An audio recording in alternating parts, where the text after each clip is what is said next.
Hello दोस्तों, आप सारे लोग को सफलता एजुकेशन में वेलकम है। तो मेरे प्यारे भाई, आज के इस सेशन में, आज के इस वीडियो में जो हाँ ना प्रकाश के प्रवर्तन को हम आगे बढ़ाएंगे। पिछले क्लास अगर बात करेंगे तो हमने किरण पुंज को कंप्लीट किया था, जिसमें आप सारी किरण पुंज बताया था, समांतर और लास्ट में क्या अभिसारी। तो ये हमने 3 पॉइंट तक कंप्लीट किए थे। आज हम लोग जो हाँ ना 4 नंबर की ओर चलेंगे, और मेरे भाई ये 4 नंबर में क्या है उसको समझेंगे। 4 नंबर में चलेगा पारदर्शी पदार्थ। पारदर्शी, पारभासी और अपारदर्शी। अपारदर्शी पदार्थ। आपसे पूछेगा कि पारदर्शी पदार्थ क्या है, पारभासी पदार्थ क्या है, अपारदर्शी पदार्थ क्या है। मैं तीनों को एक्सप्लेन करूंगा। पहले पारदर्शी को एक्सप्लेन करता हूं। पारदर्शी पदार्थ, पारदर्शी पदार्थ, बात को समझिएगा। इसको अंग्रेजी में ट्रांसपेरेंट, ट्रांसपेरेंट मटेरियल कहते हैं। ट्रांसपेरेंट मटेरियल कहते हैं। अब ट्रांसपेरेंट मटेरियल क्या है, देखो, बात को समझेंगे बढ़िया से। पदार्थ में बात करेंगे तो आप लोग को प्रकाश का प्रवर्तन में मुख्य रूप से 3 पदार्थ पढ़ना है। पारदर्शी पदार्थ, पारभासी पदार्थ, और तीसरा क्या है जी, अपारदर्शी पदार्थ। देखो, पारदर्शी पदार्थ को अंग्रेजी में बुआ ट्रांसपेरेंट मटेरियल बोलते हैं। वैसा मटेरियल जिससे प्रकाश जो है ना बिल्कुल आर पार कर जाता है कि नहीं। वैसा पदार्थ जिससे प्रकाश आसानी से पार कर जाता है, उससे हम लोग पारदर्शी पदार्थ कहते हैं। ठीक है ना। डिफिनेशन की बात करेंगे तो एकदम सॉफ्ट है जी, कोई ज़्यादा आपको भार नहीं पड़ेगा, आप समझ सकते हैं। ठीक है ना। वैसा पदार्थ, नाम से क्लियर है, पारदर्शी। पारदर्शी मतलब वैसा पदार्थ जिससे प्रकाश एकदम पार कर जाता है कि नहीं। वैसा पदार्थ, वैसा पदार्थ जिससे प्रकाश आसानी से, आसानी से पार कर जाता, पार कर जाता, उसे पारदर्शी पदार्थ कहते हैं। उसे पारदर्शी पदार्थ कहते हैं। अब एग्जाम्पल की बात करेंगे तो इसका 3 फेमस एग्जाम्पल है। जैसे मेरे भाई आपसे पूछेगा कि पारदर्शी पदार्थ का उदाहरण बताइए, तो हवा। हवा की बात करेंगे तो देखिए, सूर्य के प्रकाश पृथ्वी तक आ रही है कि नहीं, पूरे वायुमंडल से गुजरते हुए। और वायुमंडल में बहुत सारे वायु है, यानी कि वायु जो है ना, हवा की बात करेंगे तो प्रकाश को बिल्कुल नहीं रोक रहा, एकदम आर पार कर जा रहा। तो आप बोल सकते हैं कि भाई पारदर्शी में हवा हो जाएगा, है कि नहीं जी। पानी भी, पानी से बिल्कुल प्रकाश जो है ना पार कर जाता है। कांच, ये 3 फेमस है, याद रखेंगे। ठीक है ना। हवा, पानी, कांच, ये तीनों क्या है, पारदर्शी पदार्थ है। आप सोच सकते हैं कि ऐसा पदार्थ है जिससे प्रकाश एकदम आसानी से पार कर जाता है, उसको हम लोग क्या बोलेंगे, पारदर्शी पदार्थ कहते हैं। हवा, पानी और कांच। चलिए जी, अब हम चलते हैं सेकंड में पारभासी पदार्थ की ओर। सेकंड में चलेगा पारभासी, पारभासी पदार्थ।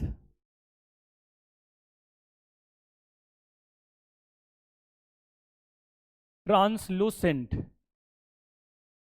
मटेरियल, इसको अंग्रेजी में ट्रांसलूसेंट बोलते हैं। ट्रांसलूसेंट मटेरियल हमने पदार्थ होता है। मेरे भाई नाम से क्लियर है, पारभासी। ये वैसा पदार्थ है जिससे प्रकाश जो है ना आसानी से पार नहीं करता, अर्थात आंशिक रूप से पार करता।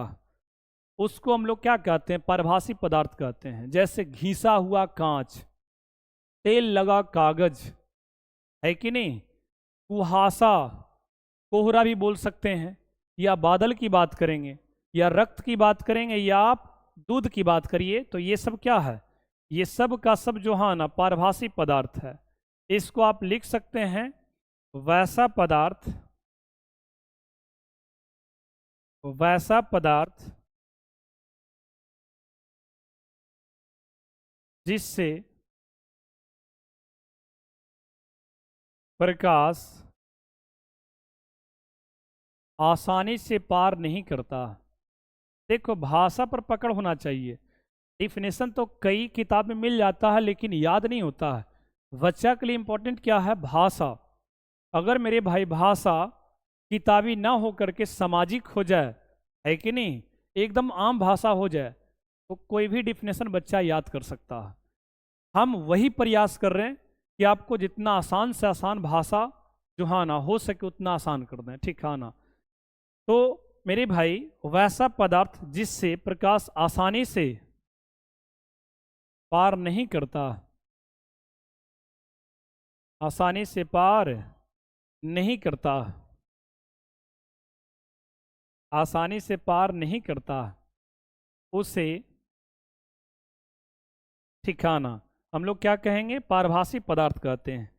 हाँ, इसमें एक और बात लिख सकते हैं, वैसा पदार्थ जिससे प्रकाश आसानी से पार नहीं करता, है कि नहीं? जिससे प्रकाश आसानी से पार नहीं करता, नहीं करता, अर्थात आंशिक रूप से पार करता, आंशिक रूप से पार करता, आंशिक रूप से पार करता, उसे पारभासी पदार्थ कहते हैं। पारभासी पदार्थ कहते हैं।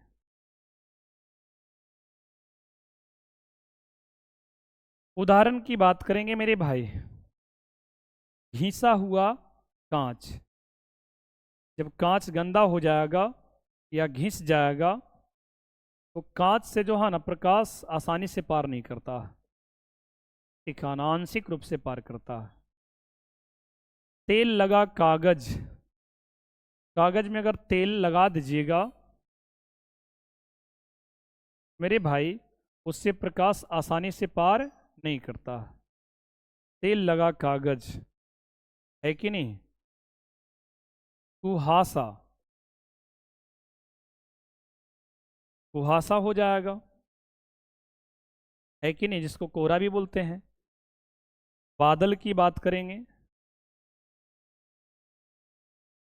नहीं बादल।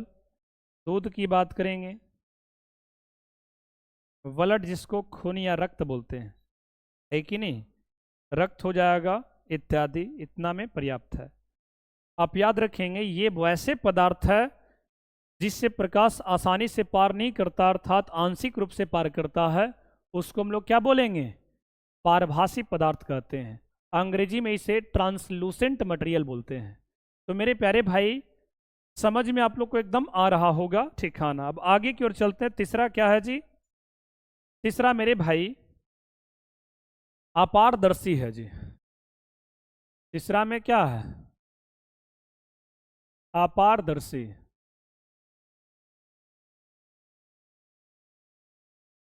अपारदर्शी पदार्थ,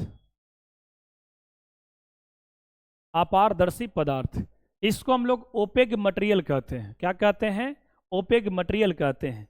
बात को समझना है। इसको क्या बोलेंगे? Opaque material.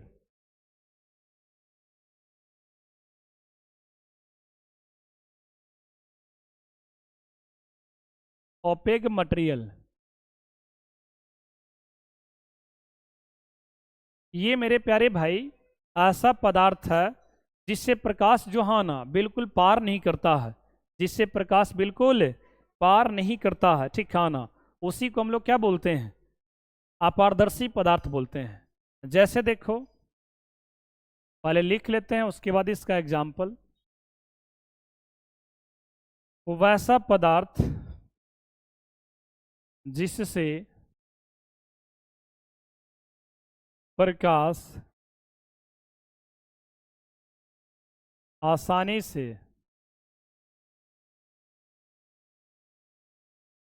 पार नहीं करता।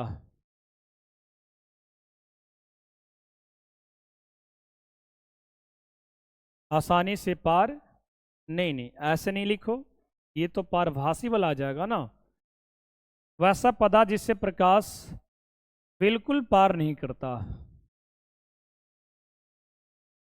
वैसा पदार्थ जिससे प्रकाश बिल्कुल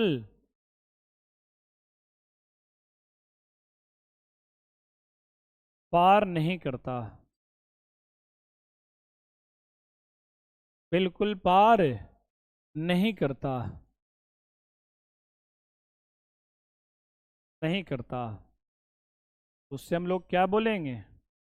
अपारदर्शी पदार्थ कहते हैं। क्या बोलेंगे? अपारदर्शी पदार्थ कहते हैं।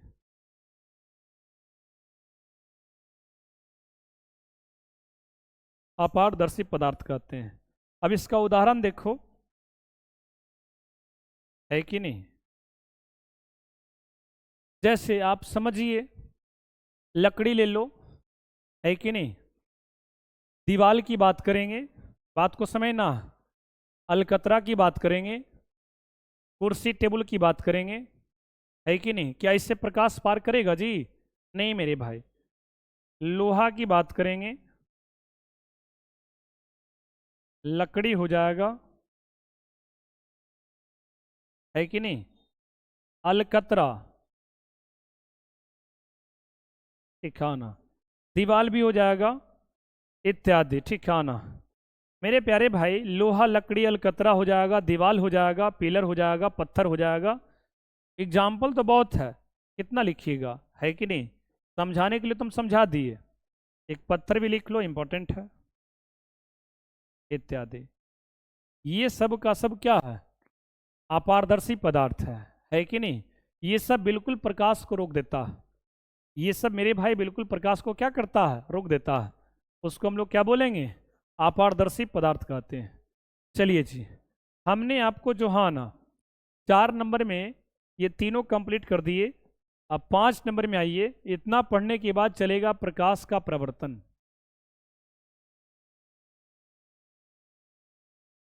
प्रकाश का परावर्तन, जिसको रिफ्लेक्शन ऑफ लाइट कहते हैं।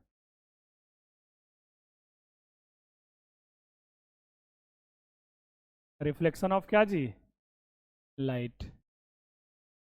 आपसे पूछेगा कि प्रकाश का प्रवर्तन क्या है, प्रकाश का प्रवर्तन क्या है। तो मेरे प्यारे भाई, जब कोई प्रकाश की किरण किसी सतह से टकराकर वापस लौटने की प्रक्रिया को प्रकाश का प्रवर्तन कहते हैं।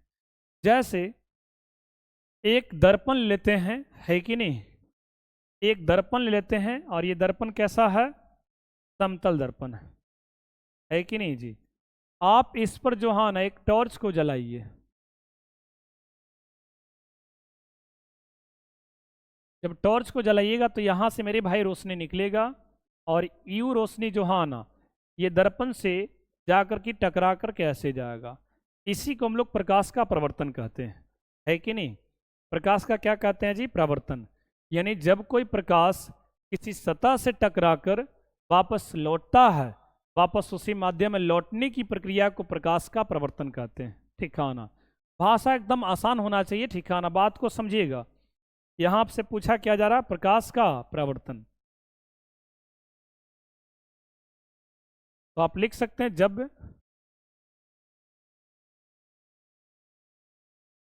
जब प्रकाश की किरण, जब प्रकाश की किरण किसी वस्तु से केवल मेरे भाई दर्पण से नहीं टकराता, हर वस्तु से टकराता है। आपके घर में अगर बात करेंगे तो एक बल्ब जलाने के बाद घर में सभी जगह समान रूप से लाइट आ जाती है, तो ये प्रकाश का प्रवर्तन है कि नहीं, रिफ्लेक्ट होता है ठिकाना। और इसमें कई प्रकार का कॉन्सेप्ट है, प्रकाश का विवर्तन हो गया ठिकाना। लेकिन मेरे भाई टकराएगा, उसके बाद लौटेगा, फिर इधर टकराएगा, उधर लौटेगा, उधर टकराएगा, इधर लौटेगा, इस तरह से जो है ना फैल जाता है। और आगे जो है ना वायुमंडलीय वर्तन पढ़ाएंगे तो उसमें भी कुछ कॉन्सेप्ट है, लेकिन अभी हम लोग तत्काल प्रकाश का प्रवर्तन पढ़ रहे हैं। तो कहीं ना कहीं दीवार से टकरा कर कहीं रोशनी नीचे पड़ता है, नीचे से टकरा के ऊपर आता है, ऊपर से टकरा के नीचे आता है, इस प्रकार से पूरा रूम जो है ना एकदम क्लियर हो जाता है। ये पूरा रूम की बात करेंगे तो एकदम जो है ना बोल सकते हैं उजाला हो जाता है, रोशनी हो जाता रूम में ठिकाना, पूरा रूम प्रकाशमय हो जाता है। तो जब प्रकाश की किरण किसी वस्तु से, कोई भी वस्तु हो सकता है, किसी वस्तु से टकराकर, किसी वस्तु से टकराकर वापस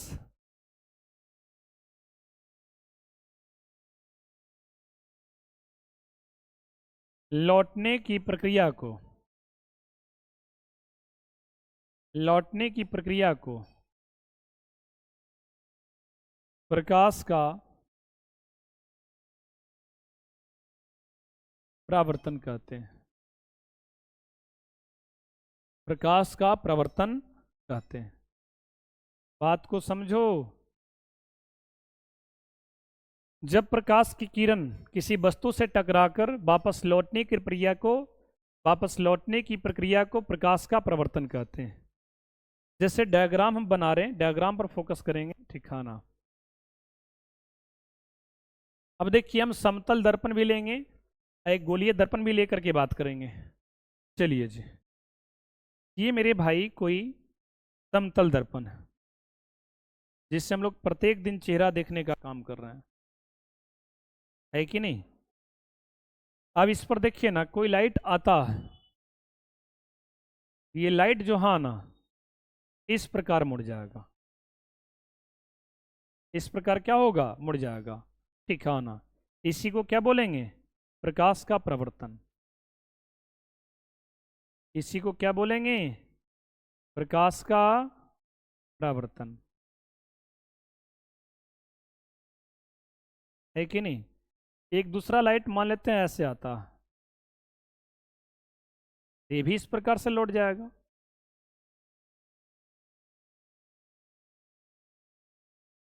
ये भी इस प्रकार से लौट जाएगा। बात को समझेंगे।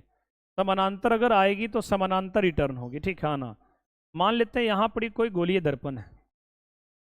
अब दर्पण गोल भी तो हो सकता है कि नहीं। ये गोलीय दर्पण में हम उत्तल दर्पण ले रहे हैं, आगे आपको पढ़ाएंगे हम। इस पर भी ये घटना होता है, जब लाइट को ऐसे गिराएंगे ये टकरा करके ऐसे लौट जाएगा, है कि नहीं।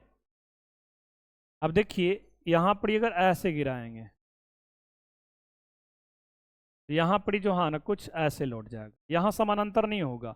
आने वाली किरणें समानांतर होगा, लेकिन जाने वाले जो हाँ ना समानांतर नहीं होगा, क्योंकि सतह कर्व है, इसका सतह जो है ना टेढ़ी मेढ़ी है, ठीक है ना। तो ये क्या है, प्रकाश का प्रवर्तन है।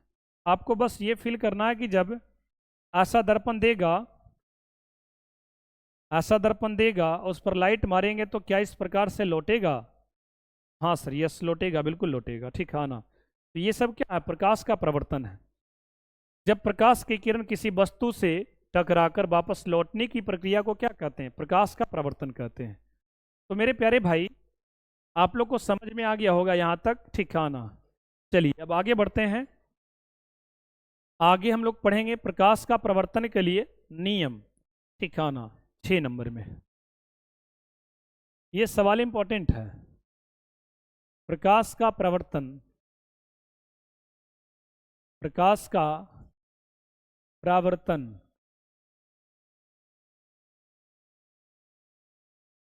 के लिए नियम को लिखें, नियम को लिखें ठिकाना। नियम को लिखें। अब देखो इसका आंसर कैसे करेंगे हम लोग।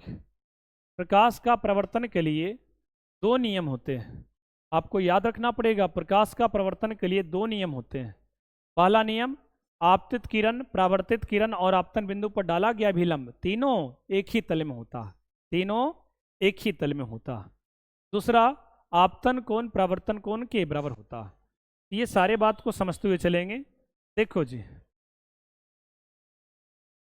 आप बजाबते लिखना चाहेंगे तो ऐसे लिख सकते हैं। प्रकाश का परावर्तन के लिए मुख्यतः दो नियम होते हैं।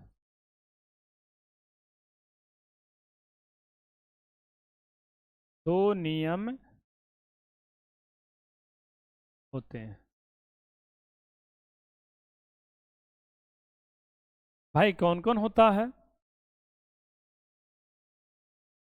तो आपतित किरण,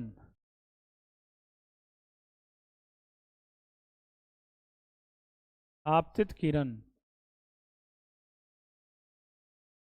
परावर्तित किरण, परावर्तित किरण और आपतन बिंदु पर डाला गया विलंब। आपतन बिंदु पर, आपतन बिंदु पर डाला गया विलंब, डाला गया अभिलंब।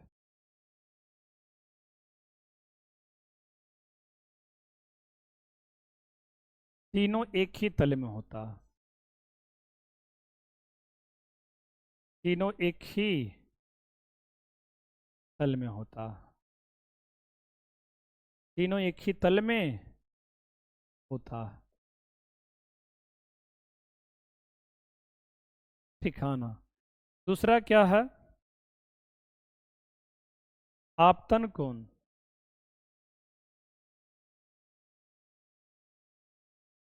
आपतन कोण जिसको आई लिखते हैं, परावर्तन कोण के बराबर होता,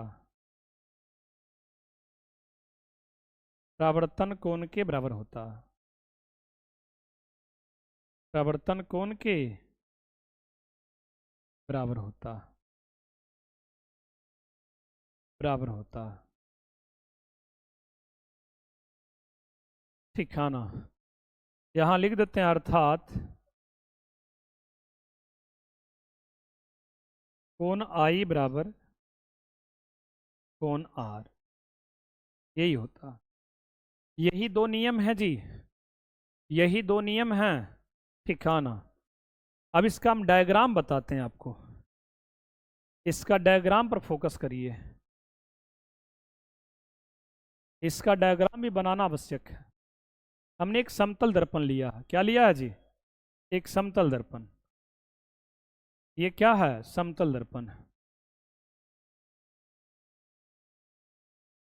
मेरे भाई ये क्या है जी? समतल दर्पण है। देखो, अब समतल दर्पण है तो हम इस पर जो है ना खींचना चाह रहे हैं, क्या जी? अभिलंब पहले खींच लेते हैं, एक अभिलंब खींच लेते हैं। कोई बात नहीं, कलर चेंज कर देंगे, टेंशन लेने की आवश्यकता नहीं है। दिखाना, कलर चेंज कर देते हैं।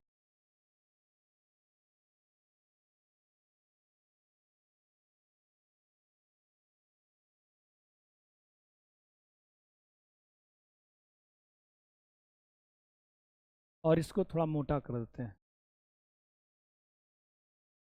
ये क्या है? तो ये आपका अभिलंब है।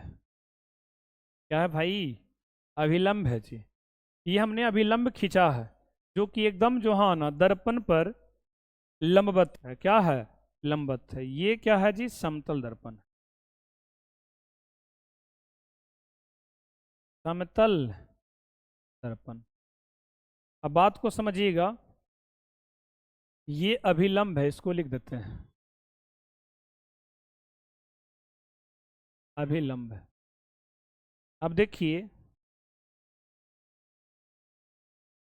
ये आपतित किरण है, और ये टकरा करके जो जाएगा उसको हम लोग परावर्तित किरण कहते हैं। दिखाना, ये आपतित किरण है, आने वाली किरण को आपतित किरण कहते हैं, और जाने वाली किरण को, है कि नहीं, जाने वाली किरण को परावर्तित किरण कहते हैं।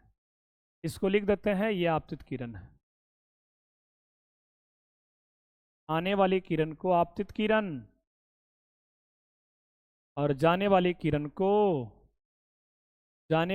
को परावर्तित किरण।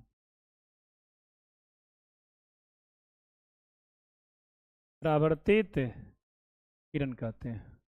ठिकाना, और जिस बिंदु पर देखिए नहीं आ रहा, इस बिंदु को हम लोग आपतन बिंदु बोलते हैं।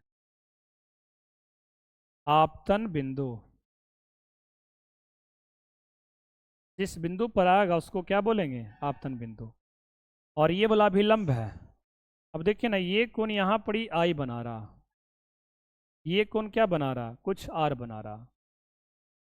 ठिकाना, यही इसका डायग्राम है। आपतित किरण, परावर्तित किरण और आपतन बिंदु पर डाला गया अभिलंब। देखो याद करने का तरीका, पहला नियम, आपतित किरण, परावर्तित किरण और आपतन बिंदु पर डाला गया अभिलंब, तीनों एक ही तल में होता है। तीनों एक ही तल में होता है और आपतन कोण परावर्तन कोण के बराबर होता है। दिखाना, यहाँ पर पूछेगा कि आई क्या है, यहाँ से पूछेगा कि आई क्या है जी, आई बताओ, आर बताओ। तो आई जो है ना, आपतन कोण होता है। आई क्या है? आपतन कोण। आई को बोलेंगे क्या? आपतन कोण। और आर क्या है? परावर्तन कोण। क्यों नाम पड़ गया सर आपतन कोण, परावर्तन कोण? देखिए, ये आने वाली किरण थी और इसके साथ ही एंगल बना रहा था, इसको आपतन कोण, और ये किरण जा रही थी, परावर्तित हो रहा था, तो परावर्तित किरण के साथ जो कोण बनाएगा उसको परावर्तन कोण कहते हैं। तो ये इसका डायग्राम हुआ जी, ये इसका क्या हुआ? डायग्राम हुआ। तो हमने जो हाँ ना, प्रकाश का परावर्तन क्या है और इसके लिए दो नियम होते हैं, दोनों को हमने कंप्लीट किया। ठीक है ना? तो बातों को समझेंगे तो इस प्रकार से जो हाँ ना, ये हमने पूरा कंप्लीट कर दिया। तो बस इस वीडियो में बस इतना ही। ठीक है ना? इस सेशन के लिए बस इतना ही। तो आप सारे लोग को जो हाँ ना, अगर मेरे भाई अच्छा लगेगा तो वीडियो को लाइक करेंगे, मेरे भाई वीडियो को शेयर करेंगे और मेरे भाई कमेंट भी करेंगे। तो चलिए, आप सारे लोग को देखने के लिए बहुत बहुत धन्यवाद।